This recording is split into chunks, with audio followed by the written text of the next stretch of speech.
I am a urologist by training. I deal with the other end of prostate cancer. I deal with the bits and pieces that no one wishes to speak about normally, which is the incontinence side after everyone's had their treatments. There we go. So, and we've all had very good conversations this morning and very interesting conversations from my colleagues, but we're going to talk about the stuff now that really, the man cave is where people like to go and talk about it. They talk to themselves about it. They don't really talk to their GPs. They don't talk to the nurses about it. And certainly a lot of gentlemen don't want to talk to me about it. So what is urinary incontinence? So first and foremost, urinary incontinence is the leakage of any urine. All right. So if you're leaking any urine, that is urinary incontinence. It is not a normal part of ageing. It is not inevitable when you've had prostate cancer treatment that you will become incontinent. So it's important to remember that if you are leaking urine, this is not normal, and you can go and ask someone about it. So in New Zealand, approximately 24 to 35% of us have urinary incontinence. All right. So that's a quarter of the room. But in terms of gentlemen with prostate cancer, approximately 5 to 8% of gentlemen who go forth for their prostate cancer treatment will start out their treatment with incontinence to start with. Now this unfortunately only gets worse with treatment for a lot of these gentlemen. And so it is a really significant problem with prostate cancer treatments. So why don't we talk about it? Well, often we're very grateful for the treatment we received. We're surviving prostate cancer. That's fantastic. Often we're not even asked about it. Often you go see your urologist, my colleagues, and I did this too when I was training. You ask them how they're going, patient goes, I'm fine. That's it. No further discussion. All right. And often there's a lot of belief out there that there's nothing you can do about it, so why would we talk about it? Why would we complain about it? There is a lot we can do. Urinary incontinence isn't just a little bit of wet knickers, extra washing. There is significant morbidity associated with urinary incontinence. It is independently associated with an increased risk of falls and social isolation, and also there's an increased risk of people being hospitalised or rest home care for their urinary incontinence. So it really isn't just a simple wet knicker issue. So how many people develop incontinence with their prostate cancer treatment? Well, it is actually very difficult to define, and it's often very hard to pinpoint the numbers exactly. And the reason for this, as you can see quite a few here, there's different definitions for incontinence in different studies. Some studies will define incontinence as any urine leakage at all. Some will define it only if you soak through a pad in 24 hours. People collect their data from urinary incontinence in different ways. Often they'll collect them, like I said before, when the patient comes to see them for their checkup after the surgery, they ask them if you're incontinent, how are you going? The patient goes, yeah, I'm fine. And that's it, no incontinence. Other people, they send out and do telephone interviews. People don't want to talk about their incontinence over the phone with someone they've never met. And often the data's not collected at all. So in terms of post-prostatectomy incontinence rates, these vary with time. So once you've had your catheter removed, up to 87% of gentlemen will be wet, very, very wet, going through more than one pad a day. At 3 months, as you can see, this dissipates off to 24 to 58%. And then again at 12 months, the rates vary from about 21 to 35%. When we move on to radiation, it becomes more difficult to define how many gentlemen will end up incontinent. It differs because the acute effects don't often cause incontinence, so the acute effects of radiation on your prostate and your urethra and your bladder is that occurs in the first 6 months. After that, though, however, people do start developing problems, and with your radiation, you can have related problems to these areas, so bladder, urethra, for up to 10 years afterwards. All right? And that can be not just the incontinence that we think of, where you cough and you leak, but more often urge incontinence or urethral damage, which results in overflow incontinence. And I'll elaborate on that a little bit further. If you have radiation after you've had a prostatectomy, so you've already had the surgery, your continence is fine, and then you have some radiation, unfortunately the rates go up again from that, and it's a different rate again. So the evidence that we've got for post-radiation treatments is that in the first 6 months, up to 7% of gentlemen will have some incontinence. After 5 years, up to 10% of gentlemen. So the numbers go up with time, unfortunately. Up to 45% of people will have gentlemen will have bother at 3 to 5 years with their lower urinary tract, and more often than not, this is just bother that's put down to ageing rather than the treatment process. If you have radiation after you've had your prostate removed, the rate of incontinence is actually up to 25%, so that's a considerably large number. Brachytherapy, unfortunately, has a higher rate still. The rates of incontinence are up to 15%, but then if you let someone bore out your prostate, as a urologist like to do, your rate will go up to 25%. Now, if you let someone bore out your prostate more than once, that rate continues to climb each time they put their resectoscope in there and try and create a passage for you to pee through. What increases your risk? Age. Unfortunately, age is something we can't escape. In terms of your age, it's been found to be an important factor for the first 2 years after surgery or radiation, and then it does seem to just balance itself out with all the other risk factors. The more comorbidities you have going into your treatment, so diabetes, heart disease, it does make you more likely to become incontinent than someone who has those under control. If you have pre-existing problems with your bladder or your stream, so if you already have some bother, you have problems getting your flow started, or when you need to pee, you have to pee in a hurry, you are 35% more likely to have ongoing problems, in particular incontinence after any intervention. And of course, if you have radiation, it depends on the type of radiation you have. Is it external beam? Is it brachytherapy? How much grey are you receiving? And in terms of your surgeon, is this a surgeon who does this all the time, and what are their techniques? What's grey? Grey is the amount of volume it's the way they define how much they give you. So what can we do? Well, a lot more than people realise. So one of the most important things is to have a conversation with your general practitioner or your advocates for prostate cancer to get help for this, because there is a lot of help out there, and we do a lot more now than we did 5 years ago, 10 years ago, 15 years ago. So in terms of working out what can be done, first of all, you've got to define what type of incontinence you have. So in terms of incontinence, this is a normal bladder here. So stress incontinence is when you cough or sneeze, or you lift up your keg of beer to celebrate New Zealand versus Australia winning, and you leak urine. Urge incontinence is when you have most likely your prostate's still in place, and it's more common after radiation therapy or brachytherapy, and you constantly have to go to the toilet and you just don't make it in time, so you're leaking little bits on the way to the toilet.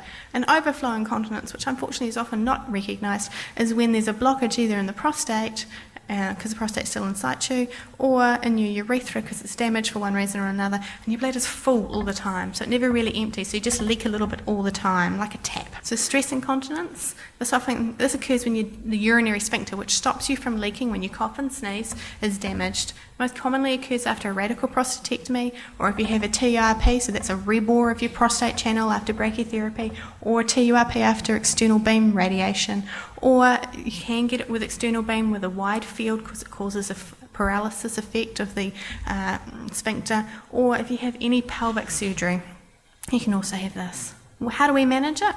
Well, pelvic floor rehabilitation. Now, you all ladies, when they are pregnant, are all told to practice their Kegels, so it's very similar. So pelvic floor rehabilitation has been proven in the gentlemen who have radical prostatectomies to be of benefit in terms of return to continence. However, if your sphincter or the nerves have been damaged, it's not going to be of any benefit to you.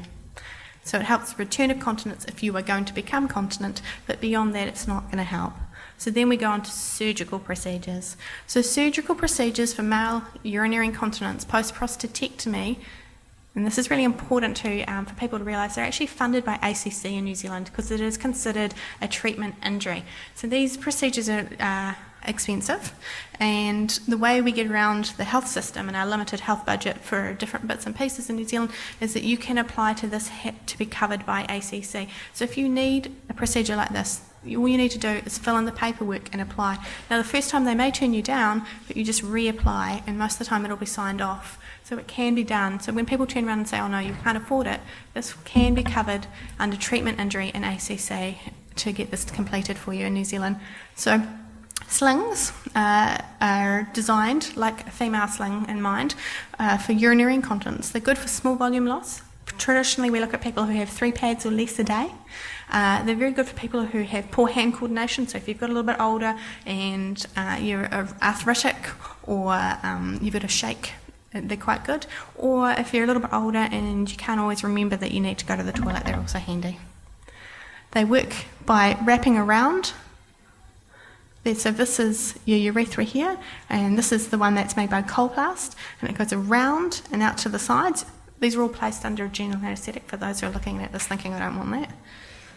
And this is the one that OBEX supplies, and if those who've had a look, OBEX has got a stand here today and you can have a look at it. And again, it goes around the urethra to support the urethra where it is assumingly sumped after the surgery. After the sling, if the sling's not appropriate for you or you don't want the sling, there is something called the artificial urinary sphincter. Now this is the gold standard for urinary incontinence in gentlemen. This has been around since 1972, so it's got well over 35, it's older than me, so it's got a lot more than that, years of practice, and it's a very robust piece of equipment. It's very good for the gentlemen who have large volume loss. So if you're losing more than enough urine to fill up 3 pads or more a day, this is the little piece of equipment for you.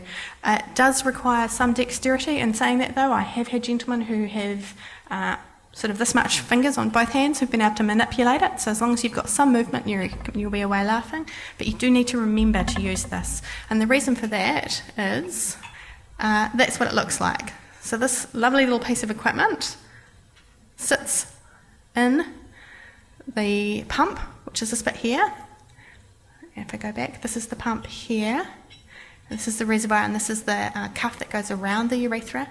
So you can see in this diagram, the pump sits in your scrotum, the cuff goes around the urethra to occlude the urethra when you don't want to leak urine, and this little reservoir sits just in your abdomen. So when you need to go to the toilet, you pump this, the cuff opens up, and away you go. The reason you've got to have some memory is that you're not going to be able to pass urine unless you remember to push on the pump. It's going to be very uncomfortable. So urge incontinence. So urge incontinence is the urge to go to the toilet and you can't defer it and you end up rushing to the toilet. So I describe this as the people that I see who do the wiggle dance. Like you see your children when you're trying to teach them how to toilet train and they do the little wiggle. You're like, do you want to go to the toilet? They go, no. You want to go to the toilet? No. Same sort of thing. Urge incontinence is you've got to go, you can't defer it, and you often end up leaking urine on your way. This occurs predominantly with brachytherapy, external beam radiation, and it does also occur with radical prostatectomies. The important thing about urge incontinence is it is a very bothersome symptom to control post any intervention if you start out your prostate cancer treatment with this on board already. So if you already have some bother with your bladder and you find that you rush to the toilet to start with, this will become more bothersome and more difficult to control once you start treatment. And it's really important to let your urologist or your radiation therapist or your oncologist know about this, because you need to sort of get on top of it early before it becomes a really debilitating factor in your life. How do we manage it? Well, traditionally speaking, people will get sent off to do bladder retraining. Now, bladder retraining is really good if you haven't had surgery or radiation therapy. So bladder retraining is where you try and learn how to hold on and you tell your bladder what to do. It's not always that effective for people who've had prostate cancer therapies. So then we move on to medications. So medications in New Zealand, ditropan or oxybutynin is funded as the first line treatment, and your general practitioner can commence you on this.